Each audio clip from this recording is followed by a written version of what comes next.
Buongiorno ragazzi, benvenuti.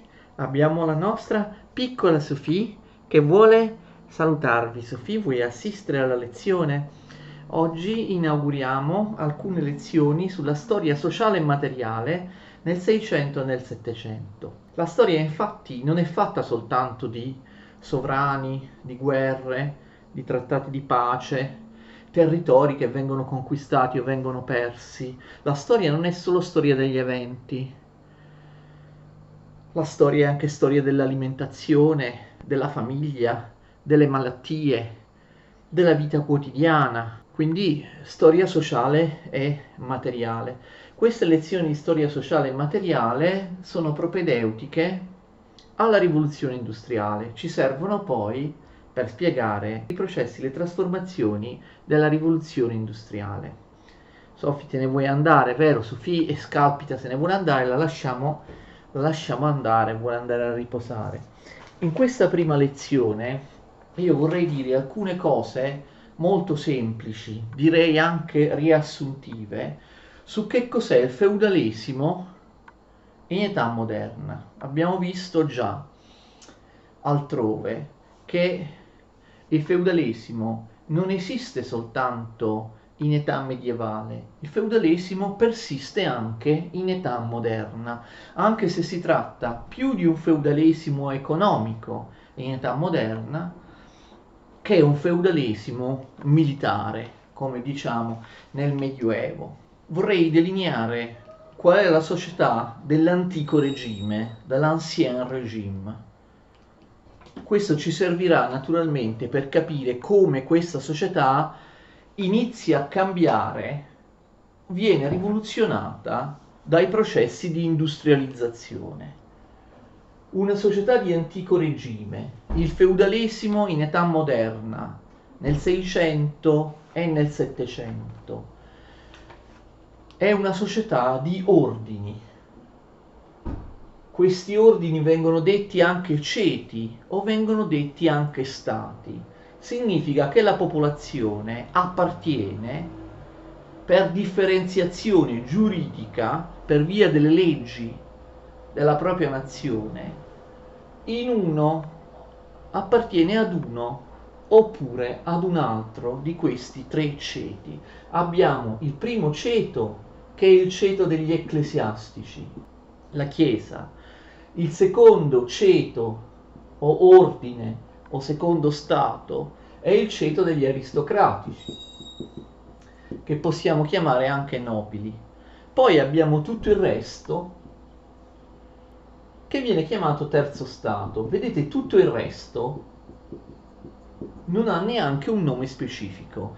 Chi non appartiene al primo stato o ceto o ordine e chi non appartiene al secondo stato, cioè tutto il resto, si dice appartiene al terzo stato. È una società del privilegio perché i primi due sono stati o ordini privilegiati, hanno enormi privilegi, rappresentano soltanto una frazione, una percentuale molto molto bassa della popolazione, il 3, il 4%, non di più. Tutto il resto appartiene al terzo stato, che è l'unico stato non privilegiato. Quindi, che significa? Significa che questa distinzione, attenzione, non è una distinzione di classe che si affermerà soltanto a partire dall'Ottocento o comunque più tardi. Nel 6 e nel 700 le distinzioni sono di ordine. Una distinzione di classe implica una differenza economica, una differenza di lavoro. Io appartengo a una classe sociale oppure ad un'altra classe sociale perché sono più ricco o più povero, perché svolgo un lavoro piuttosto che un altro, perché ho una certa posizione all'interno dei meccanismi della produzione, all'interno dei rapporti economici. Invece una società dell'antico regime, una società feudale, una società di ordini, differenzia appunto questi tre gradi non in base alla ricchezza, ma in base alla legge, d'accordo? Io posso appartenere per legge al primo o al secondo stato, anche se forse sono più povero di chi appartiene allo stato, all'ordine inferiore, cioè al terzo stato. Non conta la ricchezza, è una distinzione legislativa. Io appartengo allo stato degli ecclesiastici, degli aristocratici oppure al terzo stato per via della legge. Quindi la legge di ogni nazione fa sì da dividere i propri cittadini in tre, diciamo, nazioni all'interno di un'unica nazione. Non esiste in Francia un'astrazione come il cittadino francese. Non esiste il cittadino francese in sé, che ha qualcosa di comune con tutti gli altri cittadini francesi. Esistono tre categorie con tre legislazioni diverse all'interno della Francia o di ogni altro Stato. L'appartenenza ad un ceto è ereditaria, cioè avviene per ereditarietà. Non puoi scegliere o conquistare l'appartenenza ad un ceto. L'appartenenza al ceto non è alterabile per via della ricchezza, per via del grado di ricchezza, ma si basa sul sangue, sulla stirpe, sull'appartenenza familiare. È proprio così, non si può passare da un ceto a un altro. I miei figli, se io appartengo ad uno di questi tre ordini, non potranno appartenere ad un altro ordine. Questo, diciamo, è vero in teoria, lo vedremo poi dopo. Voi direte, ma è possibile che anche il primo ordine, quello degli ecclesiastici, si basi sull'ereditarietà, sul sangue, sull'appartenenza familiare, sia statico? Io non posso diventare un ecclesiastico venendo dal terzo stato. Sì e no. Io vengo dal terzo stato, divento un ecclesiastico, effettivamente ho alcuni privilegi del primo stato, del primo ordine, degli ecclesiastici. E quindi in effetti in teoria non sarebbe possibile passare da un ceto all'altro, in realtà è possibile, però bisogna fare attenzione. All'interno dell'ordine degli ecclesiastici, del primo ordine, i privilegi più importanti sono destinati, ad esempio, al vescovo o all'abate, cioè a cariche o a funzioni all'interno della Chiesa che sono ereditarie. Perché? Perché spettano soltanto la nobiltà di sangue, d'accordo? Quindi, di fatto, soltanto uno che appartiene ad uno stato privilegiato, come la nobiltà, gli aristocratici, più antichi, può diventare un vescovo o un abate. Uno che appartiene al terzo stato può diventare un ecclesiastico ma di rango minore. Anche all'interno degli aristocratici, attenzione della nobiltà, comunque c'è una forte differenziazione, una gerarchia. Una cosa è essere un antico nobile di spada, appartenere a quella ristretta cerchia di nobiltà più alta, una ristretta cerchia di famiglie imparentate con i reali, con la dinastia regnante. Oppure può essere un nobile di minor rango, vengono chiamati gentiluomini, ma anche all'interno dei gentiluomini c'è una differenza tra un principe, un conte, un duca, un cavaliere, oppure uno che è un semplice scudiero. Il terzo stato rappresenta tutti quelli che non sono ecclesiastici e che non sono nobili o aristocratici. Dal punto di vista dei ceti privilegiati sono tutti uguali, o dal punto di vista giuridico sono tutti uguali. Non si fa differenza all'interno del terzo stato tra un medico, un contadino, un operaio, un artigiano oppure un avvocato. Sono tutti considerati inferiori quelli del terzo stato, partendo dall'ottica degli stati privilegiati. Il roturier è il plebeo, d'accordo? Il terzo stato può essere anche un avvocato di rango, un medico famoso. Sei un plebeo, non hai privilegi.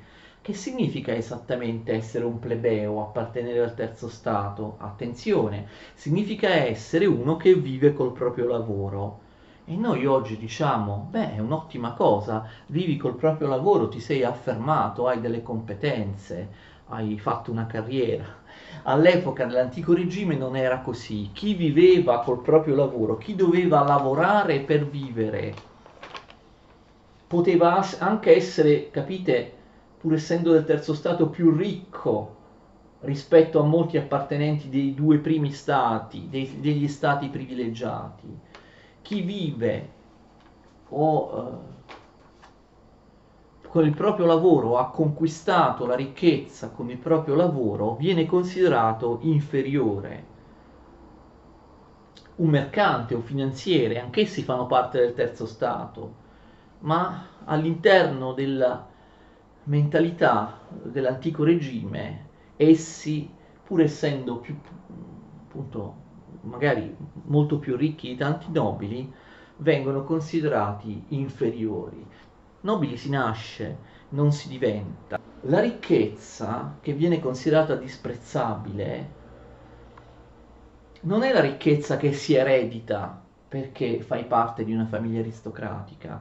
La ricchezza che viene considerata disprezzabile è la ricchezza che deriva dal lavoro. Va bene la ricchezza per i due ceti privilegiati, però la ricchezza non può derivare dal lavoro.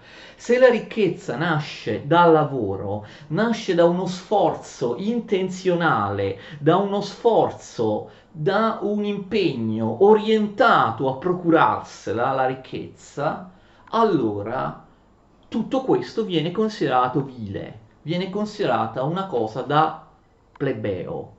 Quella che oggi si chiama la mentalità capitalistica, la mentalità del profitto, del guadagno, era considerata una cosa da plebei, una cosa vile, tipica di persone inferiori da parte di questi due ceti superiori, d'accordo?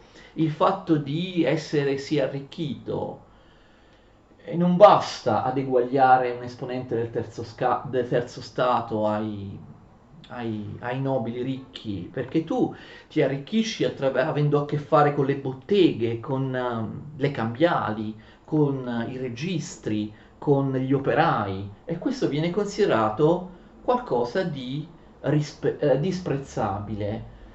Il commerciante, il lavoratore o il libero professionista del terzo stato portano avanti, vivono all'interno di un sistema di valori in cui è importante il risparmio oculato, orientato all'investimento.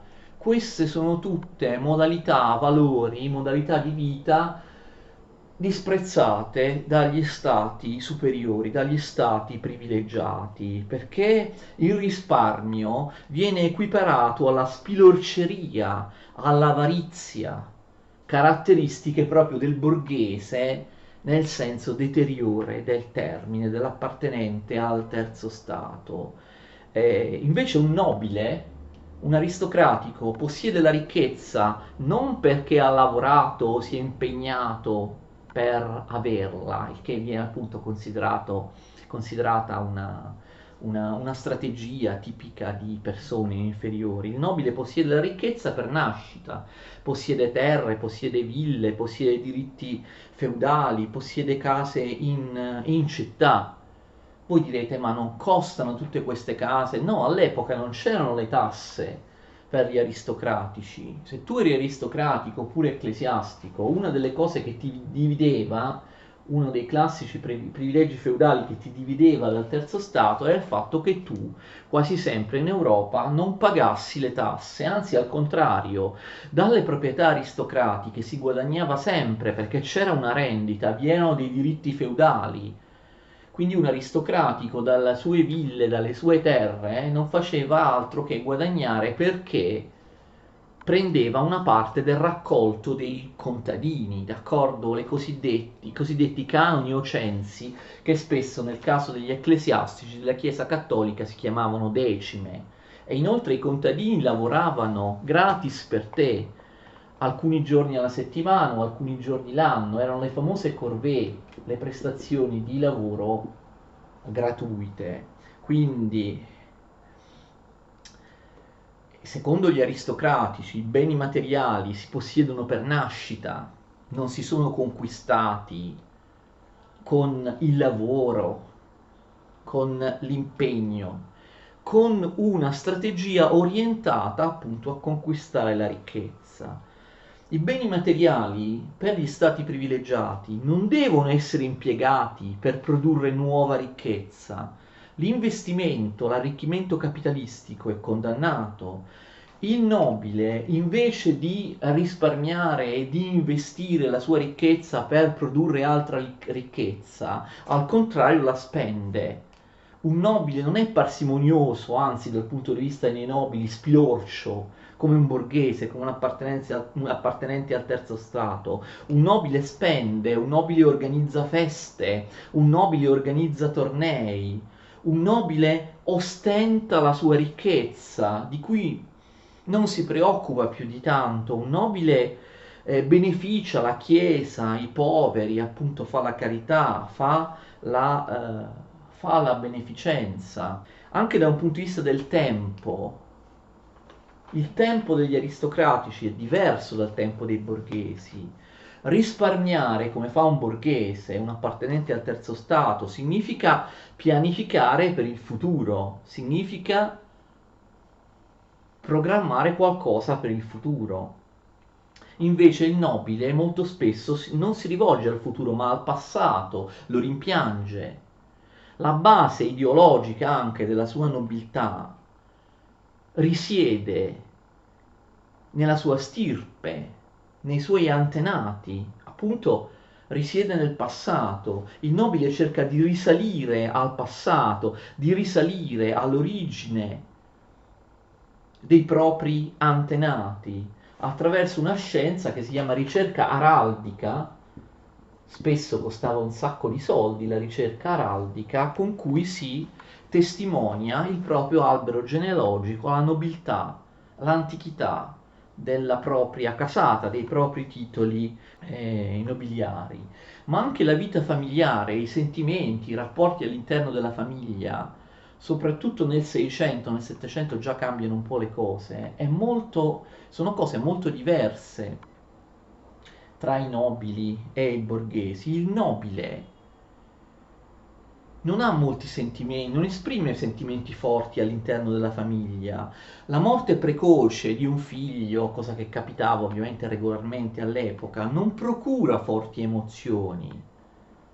Invece nella borghesia o nelle classi popolari le emozioni sono molto più forti. Per il nobile basta assicurare l'eredità a un maschio, d'accordo? Basta avere l'erede maschio. Tra la nobiltà i genitori non hanno un vero e proprio amore materno-paterno, i genitori vedono raramente il figlio fino al compimento della maggiore età. Il figlio viene affidato a dei precettori molto severi, poi spesso viene mandato in un collegio, i più famosi sono i collegi dei gesuiti, oppure fa delle esperienze militari. Ovviamente la vita militare è fondamentale per il codice d'onore della nobiltà, il codice valoriale per la nobiltà. È bene che il proprio figlio, il proprio erede, tempri il proprio carattere a suon di frustate, d'accordo? Quindi nasce poi dopo pochi anni di vita, i genitori neanche più lo vedono, ecco, lo affidano ad altre figure. Solo nella famiglia borghese c'è un maggior apprezzamento delle tenerezze, dell'infanzia, della gioia, della vita domestica e così, mentre i rapporti familiari all'interno della nobiltà sono molto più duri. La casa borghese spoglia, la casa borghese è semplice, il capofamiglia, il lavoratore borghese, veste di solito un abito scuro, un abito semplice, invece il nobile veste con abiti sgargianti, pieni di decorazioni, di tessuti preziosi. La casa del nobile è lussuosa, e il nobile ostenta la propria ricchezza, la casa del nobile è piena di mobili preziosi, di quadri, di tappeti, di argenteria, di tappezzerie, di sete, di stoffe, di stoffe preziose, la casa del nobile è piena di servi che vestono in uniforme, servi in livrea. Quando vengono inventate le carrozze, ovviamente le carrozze sono anch'esse un'ostentazione della ricchezza, carrozze costose, con legni pregiati, adornate di ori, di velluti. Il nobile non risparmia, non investe in attività produttive. Il nobile spende la propria ricchezza per avere dei beni d'uso, d'accordo? Dei beni d'uso visibili a tutti, dei beni d'uso che appunto vengono mostrati o vengono utilizzati all'interno della propria casa. Il nobile acquista e utilizza cose che non servono a produrre ulteriore ricchezza. Chi si preoccupa di produrre ricchezza, risparmiare, tenere a posto i registri, non fare debiti, tenere a posto i conti, è il vile borghese, d'accordo? Che testimonia la propria inferiorità proprio in questo tipo di operazioni che noi possiamo complessivamente chiamare lavoro. Il nobile non lavora, disprezza il lavoro, pensa che chi lavora sia un inferiore, pensa che il lavoro sia un disonore. Vi sono dei privilegi connessi all'appartenenza giuridica ai due stati o ai due ordini o ai due ceti superiori. Ai nobili sono riservate le alte cariche militari. Per essere un diplomatico, per essere ambasciatore, devi far parte dell'aristocrazia. E i nobili hanno dei valori che appunto non sono i valori borghesi dell'arricchimento, i nobili hanno dei valori che poggiano sull'onore militare, sull'onore, sulle armi, sulla capacità di usare le armi. Il mestiere delle armi è un segno distintivo, quindi molto spesso i nobili fanno carriera militare. I nobili, abbiamo già visto, esattamente come gli aristocratici, non pagano tasse, hanno questo enorme privilegio e anzi sono quelli del terzo Stato, in particolare i contadini, a pagare delle tasse non allo Stato, bensì a loro, cioè ai ceti privilegiati. Basta possedere terra nobile per ottenere una rendita da questa terra, dai contadini. Non possono essere arrestati nella maggior parte dei paesi europei, quindi hanno anche dei privilegi giuridici enormi. Non possono essere torturati, non possono essere toccati da pene considerate brutali o infamanti, non possono essere frustati, non possono essere bastonati, non possono essere messi alla gogna. I nobili girano con la spada, i nobili vogliono dimostrare di sapere usare la spada. Caratteristica dei nobili è il duello. Molte nazioni europee cercano di vietare il duello senza mai riuscirci. Il duello continua a esistere anche nell'Ottocento, spesso anche i borghesi si impegnano nei duelli. È una cosa ovviamente per noi passata, anacronistica, molto strana, però esisteva, era normale sfidare a duello qualcuno. Spesso il nobile accettava un duello soltanto da un altro nobile. Quando un borghese pretendeva di sfidare a duello un nobile, molto spesso il nobile non accettava, considerava un'infamia, un atto inaccettabile il fatto che un borghese lo avesse sfidato a duello e quindi molto spesso il borghese semplicemente veniva arrestato per essersi azzardato a sfidare a duello un nobile oppure veniva picchiato dai bravacci e il nobile mandava i suoi bravacci a picchiare il borghese che lo aveva offeso azzardandosi a sfidarlo a duello, d'accordo? I nobili hanno il diritto di caccia senza eccezioni. I borghesi, i contadini non possono assolutamente cacciare. Il bracconaggio, la caccia di frodo, la caccia illegale è considerato un crimine, un reato molto grave. Diritto di caccia senza restrizioni vuol dire che hanno il diritto feudale di calpestare, di far sì che i propri cani, i propri cavalli possano calpestare il lavoro dei contadini, distruggere tutte le colture nei campi. In età moderna succedono alcune cose che mettono in crisi questo modello, diciamo così, ideale. Noi abbiamo visto in altre lezioni che molti borghesi arricchiti acquistano un titolo nobiliare e diventano aristocratici, d'accordo? In tutta Europa vi è il fenomeno della venalità delle cariche.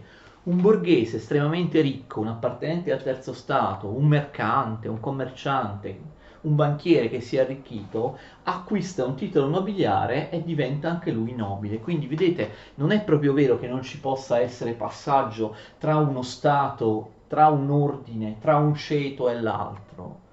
L'ereditarietà viene inficiata dalla venalità delle cariche. A un certo punto i soldi iniziano a contare molto, iniziano a contare più dei valori tradizionali. I nobili di vecchia stirpe, i nobili più antichi, i cosiddetti nobili di spada, disprezzano questi borghesi arricchiti che acquistano il titolo nobiliare, che vengono chiamati borghesia degli uffici, perché oltre al titolo nobiliare, cioè il beneficio, acquisiscono anche un ufficio, cioè una carica pubblica. Questi borghesi arricchiti, questa borghesia degli uffici, acquista non solo, capite, il beneficio, cioè il titolo nobiliare, ma anche una facoltà, un ufficio, una carriera redditizia, per esempio quella di magistrato oppure quella di esattore delle tasse, delle imposte. Tant'è vero che questa borghesia degli uffici che si nobilita viene chiamata nobiltà di toga, nobiltà di roba, nobiltà appunto che poggia sul patrimonio, sulla ricchezza. E gli antichi nobili di spada disprezzano questi parvenu che sono diventati nobili acquistando il titolo, che sono diventati nobili da poco, i nobili di toga e i nobili di spada. Ne parliamo in tante altre lezioni. Quindi vedete che non è proprio più vero, soprattutto in età moderna, che non si possa passare da un ceto all'altro, che il ceto sia determinato soltanto dal sangue, dalla nascita, dall'appartenenza familiare. Moltissimi borghesi acquistano il titolo nobiliare. Sopravvive il feudalesimo in età moderna? In che senso sopravvive? Per certi aspetti non esiste più il feudalesimo, non esistono più in età moderna alcune caratteristiche del feudalesimo. Un principe, un nobile nella sua terra non può più emanare degli editti, delle leggi. In alcuni casi sì, ma nella maggior parte dell'Europa occidentale no. Non può più avere degli eserciti privati, anche se in alcuni casi continua a succedere. Non può, per esempio, più battere moneta. Da questo punto di vista, il feudalesimo medievale non esiste più in epoca moderna. In certi casi continua a esistere, bisogna chiedersi soprattutto due cose. Esistono ancora le corvée. Le corvée sono l'espressione più tipica del feudalesimo. Abbiamo detto prestazioni di lavoro gratuite che i contadini devono realizzare per il proprio signore. Possono essere 3 giorni la settimana, possono essere anche un giorno ogni mese, 10 giorni l'anno, oppure possono essere 3 mesi l'anno. La situazione è molto differenziata a seconda della zona dell'Europa dove noi siamo. Qual è il grado poi di asservimento dei contadini? Perché il feudalesimo si basa sull'asservimento dei contadini che sono legati al feudo, che sono legati al proprio signore. C'è libertà di movimento del contadino, può spostarsi da un feudo all'altro. C'è libertà di matrimonio, o qualunque matrimonio dei contadini deve essere autorizzato dal signore, c'è la libertà dei contadini di possedere la proprietà privata oppure di acquistarla. Allora tutte queste cose, attenzione, nel feudalesimo dell'Europa occidentale nel 600 e nel 700 la risposta può essere sì, cioè i contadini sono molto più liberi rispetto al Medioevo, possono sposare chi vogliono senza il permesso del signore, possono spostarsi da un posto all'altro, da un feudo all'altro, possono anche ehm, avere una proprietà privata. In Francia o in altri posti molti contadini hanno una propria proprietà privata, siccome comunque non sono ceti privilegiati, devono comunque pagare, lo so che questo sembra veramente assurdo, una tassa nei confronti della proprietà eminente, cioè nei confronti di un qualche signore. Anche se hanno la proprietà privata, quella proprietà privata, attenzione, del contadino, del borghese, viene considerata proprietà utile. Nessuna proprietà è senza signore, quindi la proprietà privata non è proprio come oggi, come la intendiamo oggi. La proprietà privata da parte di un non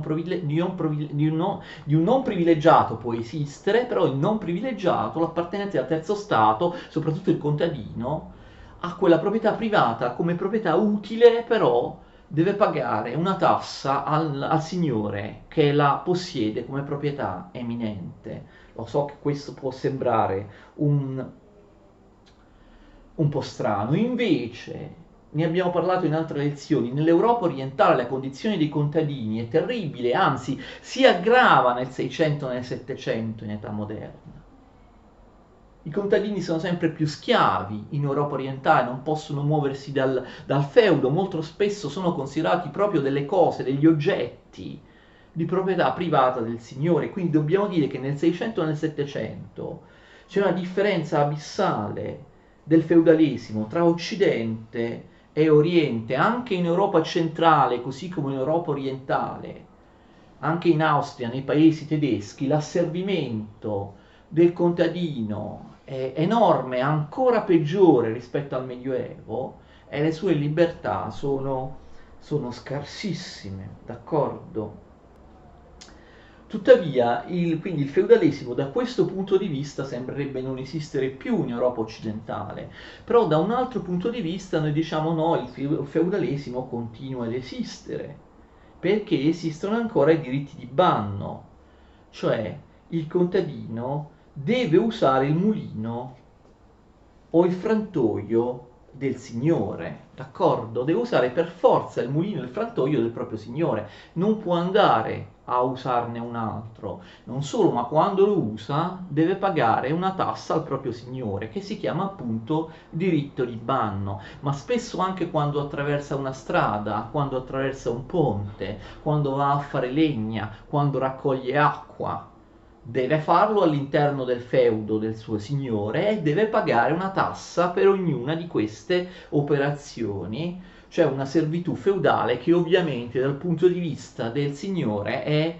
un privilegio feudale. Quindi vedete, i privilegi feudali che fanno guadagnare non sono soltanto i canoni e i censi, cioè le tasse in natura, una parte, il signore prende una parte del raccolto del contadino. Vedete, un signore in una proprietà ci guadagna con la sua proprietà anche per via dei diritti di banno. Ogni volta che il contadino taglia la legna, si prende la legna, deve pagare, d'accordo, i diritti di banno al signore. I diritti di banno sono tipici della signoria bannale medievale, ma sopravvivono molto spesso anche in età moderna. Quindi in età moderna abbiamo la sopravvivenza di questo tipo di signoria terriera.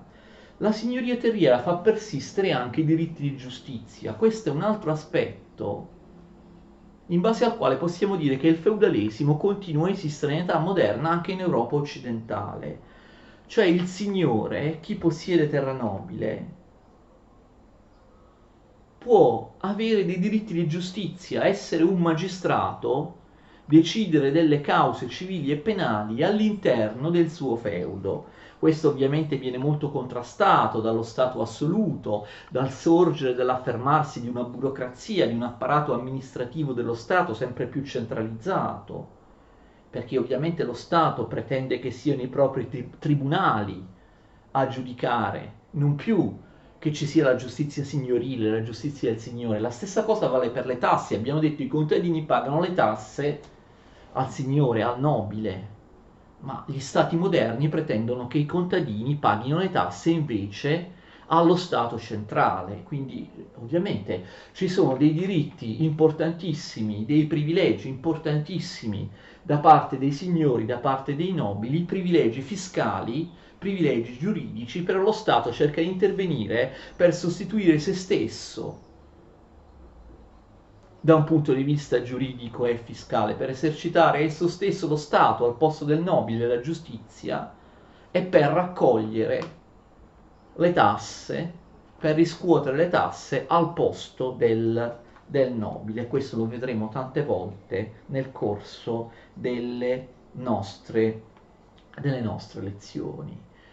Quindi abbiamo visto, in età moderna abbiamo questo curioso fenomeno.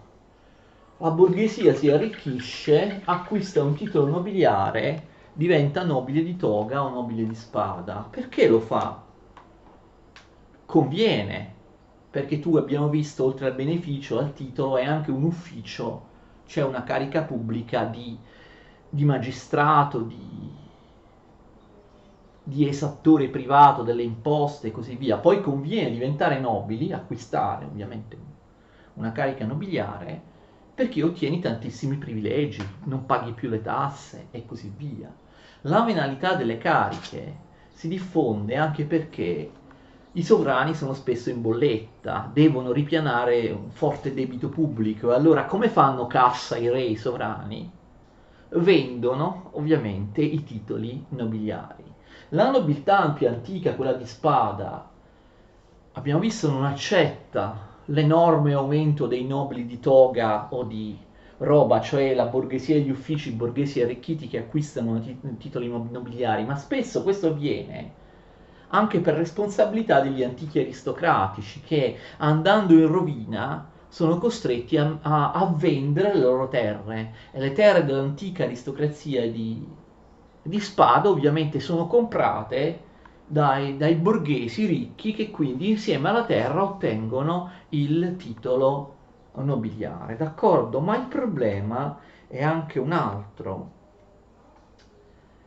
In età moderna la terra tende sempre più a passare nelle mani della borghesia, abbiamo un aumento costante della terra posseduta dalla borghesia, e molto spesso è terra nobile, è terra che appunto fa sì che i borghesi diventino nobili. Il problema è che la borghesia non si limita ad acquistare la terra dei nobili e ad acquistare i titoli nobiliari, la borghesia tende a vivere nobilmente, cioè la borghesia quasi si vergogna della propria ricchezza, quasi invidia il nobile aristocratico, vuole diventare come lui, quindi utilizza, capite, la borghesia, la propria ricchezza, non solo per avere il titolo di aristocratico, ma perché la borghesia desidera vivere come gli aristocratici.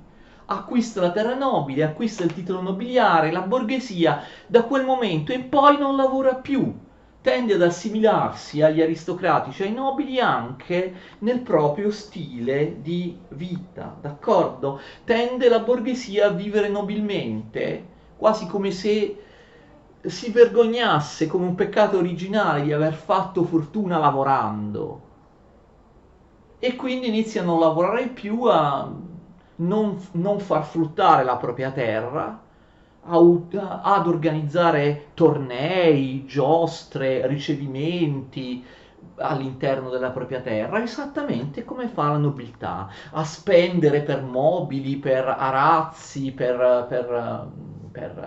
appunto per arredi lussuosi, eccetera, e tende ad assimilarsi completamente al modo di vivere dell'aristocrazia, d'accordo? Non c'è una vera lotta di classe tra borghesia e aristocrazia.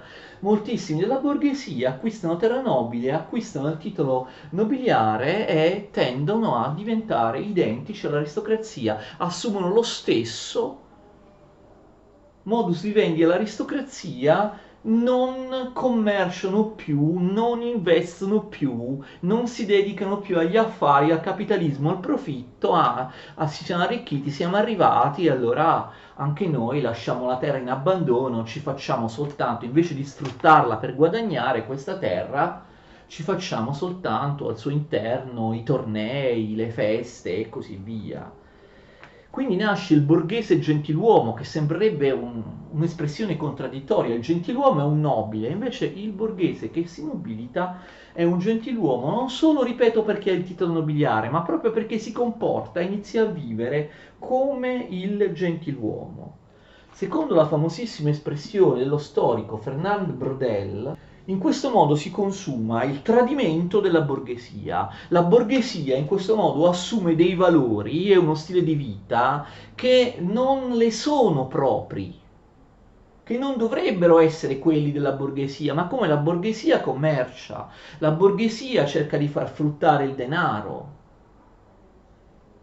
la borghesia lavora, la borghesia produce, e invece abbiamo una borghesia che inizia a vivere nobilmente in maniera del tutto parassitaria in una terra nobile con un titolo nobiliare acquistato, accontentandosi della rendita e dello sfruttamento dei contadini, non lavorando più, non investendo più, smettendo di essere classe imprenditoriale. Si tratta di un vero e proprio tradimento della propria natura, dice Brodel, il tradimento della borghesia. La borghesia assume il mondo dei valori e lo stile di vita dell'aristocrazia.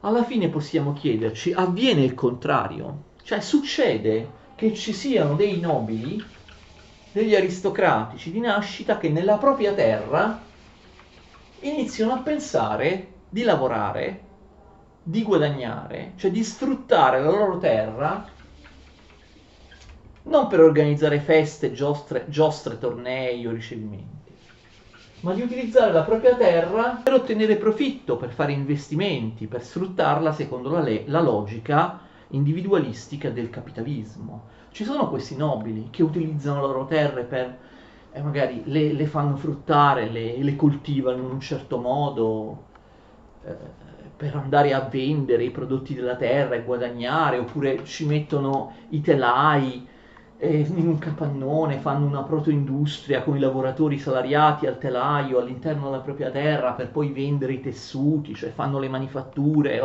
e così via. Avviene questo in maniera limitata e lo vediamo in tante altre delle lezioni che potete trovare sul mio canale.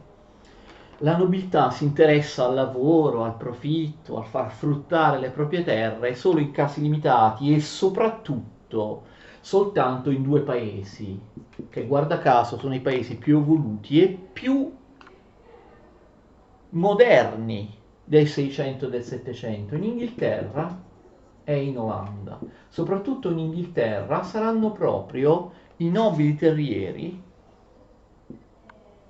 gli aristocratici rurali, a determinare la rivoluzione industriale mettendosi a lavorare e facendo fruttare le proprie terre, le proprie campagne. Certo, mettersi a lavorare non significa però lavorare personalmente, significa far lavorare altri, cioè far lavorare dei lavoratori salariati nelle proprie terre, che siano contadini o che siano operai alle manifatture, d'accordo? Tuttavia iniziano a gestire la terra in base a una visione moderna, in base a una visione orientata al profitto, all'arricchimento, in base ad una visione capitalistica.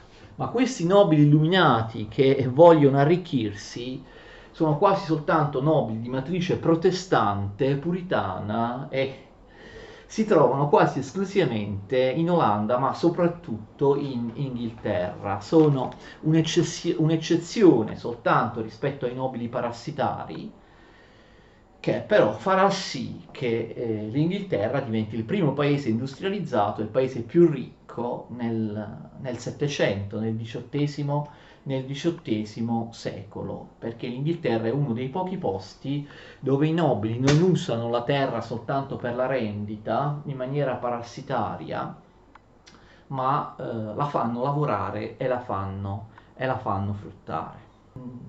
Questa, diciamo, in sintesi, è la società dell'antico regime, è la persistenza del feudalesimo in Europa occidentale, ancor più in Europa centrale e orientale nel 600 e nel 700.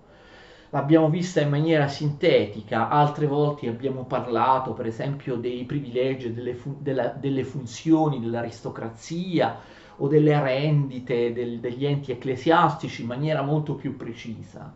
A me interessava semplicemente dare una visione sintetica di queste cose per avere una base di partenza, per capire qual è la situazione dell'antico regime in Europa occidentale alla vigilia dell'industrializzazione. Tra poco cercherò di precisare qual è la mentalità del nobile, dell'aristocratico basata solo sull'onore, sulla guerra, al contrario sul disprezzo del lavoro, facendo una citazione da un testo molto significativo. Dunque concludo questa lezione con la citazione di un brano dall'ottimo libro di Renata Ago, La feudalità in età moderna. Renata Ago spiega, quello che vi accennavo prima, qual è il mondo dei valori dell'aristocrazia. Che cosa contraddistingue la nobiltà? La virtù guerriera, l'onore in guerra, la prodigalità, il disprezzo per il risparmio e per il lavoro. Scrive l'autrice: ciò che contraddistingue la nobiltà feudale è l'esercizio delle armi. Non stupisce quindi che le virtù considerate come sue specifiche siano soprattutto virtù guerriere. Il nobile non si abbassa ai lavori manuali, come fanno i villani, né persegue l'accumulazione di guadagni e ricchezze come i mercanti, ma agisce solo in vista dell'onore e della reputazione. Egli infatti è mosso esclusivamente dal desiderio di illustrare il proprio nome e quello del casato a cui appartiene, di conquistare l'immortalità che la fama concede agli uomini valorosi. Il cavaliere è perciò coraggioso e non teme i pericoli. Al contrario, egli cerca la sfida, l'azione temeraria che gli consenta di provare il suo valore e conquistare la gloria. Il nobile è magnanimo e liberale. La ricchezza è per lui solo un mezzo per tradurre in pratica la propria generosità, perché egli è sempre pronto a redistribuirla liberalmente, sdegnando di tesaurizzarla, come fa l'avido mercante, pronto a succhiare il sangue del popolo e a ingannare il prossimo con i suoi loschi traffici. Ottima questa citazione, ottimo questo brano che esemplifica al meglio qual è la mentalità, qual è il sistema dei valori della nobiltà, non solo nel Medioevo, ma anche in età moderna, perché il feudalesimo persiste, sia pure in maniera diversa dal Medioevo, anche nei secoli dell'età moderna. Ci vediamo la prossima volta, arrivederci.